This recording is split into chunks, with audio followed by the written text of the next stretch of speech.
તાજા સમાચાર તમારી ભાષામાં મેળવવા માટે ડાઉનલોડ કરો ગુજરાતી મિડ ડેની એપ। सबसे पहले तो चौकीदार को पकड़ेगा ना कि तुम कहाँ थे, क्यों ये घटना हो गई तुम्हारे रहते हुए। यहाँ तो कुछ पता ही नहीं है, कोई लड़ा ही नहीं उनसे, किसी ने उनको रोकने की कोशिश ही कहीं नहीं की। वो आए, घटना की, आराम से चले गए। बूंद बूंद के लिए तरसेगा पाकिस्तान, एक गिलास शुद्ध पानी नहीं मिल पाएगा, खेती नष्ट हो जाएगी, बिजली नष्ट हो जाएगी, ये हो जाएगा, वो हो जाएगा। गजब बता रहे थे, ऐसा लग रहा था कि जैसे प्यास तो लग ही गई पाकिस्तान को। अब तो ये स्पष्ट है कि कोई है जो भारत को चुनौती दे रहा है, कोई है पूछ पूछ करके कि हिंदू हो मार रहा है। इसका मतलब है कि कोई है जो हम हिंदुओं को चुनौती दे रहा है।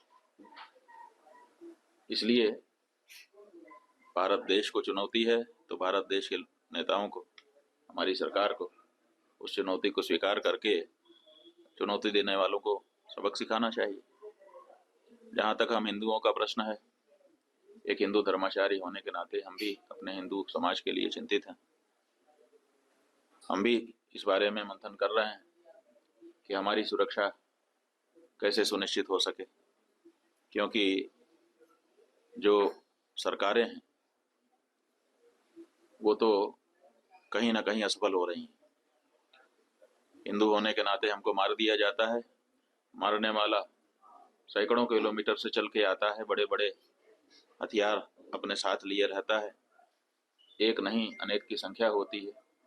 बाहर आराम से आ जाता है, आराम से घटना करता है, 30-40 मिनट रुक करके लोगों को मारता है, पूछता है, ये करता है, वो करता है, और फिर आराम से चला जाता है। कहाँ से आया कहाँ चला गया पता ही नहीं है। तो ये जो घटना है इसने बता दिया है कि हर हिंदू को अपनी सुरक्षा के लिए अब स्वयं सचेष्ट होने की आवश्यकता है। इसलिए हिंदुओं को इस बारे में चिंतन करने की जरूरत है, और अगर आवश्यकता पड़े तो शस्त्र शास्त्र का अभ्यास भी करना चाहिए और धारण भी करना चाहिए, ताकि आवश्यकता पड़ने पर अपनी रक्षा और अपनों की रक्षा वो कर सकें। नाम और धर्म पूछकर गोली मारी गई है। हाँ, तो वही तो स्पष्ट हो गया है कि ये हमारे विरुद्ध कार्य किया जा रहा है। सबसे समस्या ये है कि जब हमारे घर में हमने चौकीदार रखा हुआ है और हम कहीं चले गए, हमारे घर में कोई घटना होती है तो हम सबसे पहले किसको पकड़ेंगे? सबसे पहले तो चौकीदार को पकड़ेंगे ना कि तुम कहाँ थे, क्यों ये घटना हो गई तुम्हारे रहते हुए, किस लिए तुमको रखा था। लेकिन यहाँ नहीं ऐसा हो रहा है।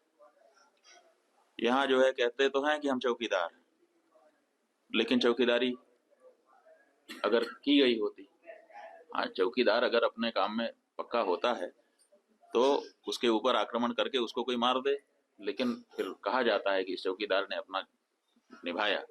यहाँ तो कुछ पता ही नहीं है, कोई लड़ा ही नहीं उनसे, किसी ने उनको रोकने की कोशिश ही कहीं नहीं की। वो आए, घटना की, आराम से चले गए, कहीं पर उनको कोई बाधा नहीं। कहाँ है चौकीदार? और चौकीदार के बारे में चर्चा ही नहीं हो रही है। अब कह रहे हैं हम उनको सबक सिखा देंगे, हम ये कर देंगे, हम वो कर देंगे। पाकिस्तान की धरती से आए थे। अरे भाई, पाकिस्तान की धरती से आए थे, इतनी जल्दी कैसे पता चल गया आपको? और अगर इतनी जल्दी आपको पता चल जाता है तो घटना के पहले क्यों नहीं पता चल गया? और दूसरी बात यह है कि अगर पाकिस्तान से आए तो पाकिस्तान के खिलाफ अच्छी तगड़ी कार्रवाई करिए। आप कह रहे हैं कि हम सिंधु नदी का जल रोक देंगे। आपके पास जल को रोकने या उसको डाइवर्ट करके अपने ही यहाँ अपने ही देश में रख लेने का कोई उपाय ही नहीं है। हमने विशेषज्ञों से पूछा कि अगर हम सिंधु नदी का जल पाकिस्तान में जाने से रोकना चाहते हैं तो हमारे पास क्या व्यवस्था है? उन्होंने कहा हमारे पास कोई व्यवस्था नहीं है। अगर हम आज से शुरू करें कि ऐसी व्यवस्था हम बना ले तो पैसा कितना लगेगा वो तो अभी पूछिए ही मत। अगर पैसा पर्याप्त दे दिया जाए, पैसे के कारण एक दिन भी काम ना रुके, तब भी 20 साल लगेगा, तब हम सिंधु नदी का जल रोक पाएंगे। तो ऐसी परिस्थिति में हम ये कह दे रहे हैं कि हम सिंधु नदी का जल रोक लेंगे। और टेलीविजन के एंकर हमने सुना, वो कह रहे थे बूंद बूंद के लिए तरसेगा पाकिस्तान, एक गिलास शुद्ध पानी नहीं मिल पाएगा, खेती नष्ट हो जाएगी, बिजली नष्ट हो जाएगी, ये हो जाएगा, वो हो जाएगा। गजब बता रहे थे, ऐसा लग रहा था कि जैसे प्यास तो लग ही गई पाकिस्तान को। और इधर विशेषज्ञ बता रहे हैं कि हमारे पास पानी को रोक लेने का कोई उपाय ही नहीं है। तो ये जो बातें हैं ये समझ से बाहर हैं। हमारा ये कहना है कि घटना बहुत बड़ी हुई है, इससे बहुत सारी शिक्षा समझ लेने की आवश्यकता है, सबक लेने की आवश्यकता है। और सबसे पहले जिन लोगों से ये चूक हुई है उनको चिन्हित करने की आवश्यकता है और उनको दंडित करने की आवश्यकता है। उसके बाद अगर कोई बाहरी है तो उसके ऊपर भी प्रहार करना चाहिए। સબસ્ક્રાઇબ કરો Gujarati mid day. Bell icon પર ક્લિક કરીને મેળવો તમામ વિડીયોના ડાયરેક્ટ નોટિફિકેશન.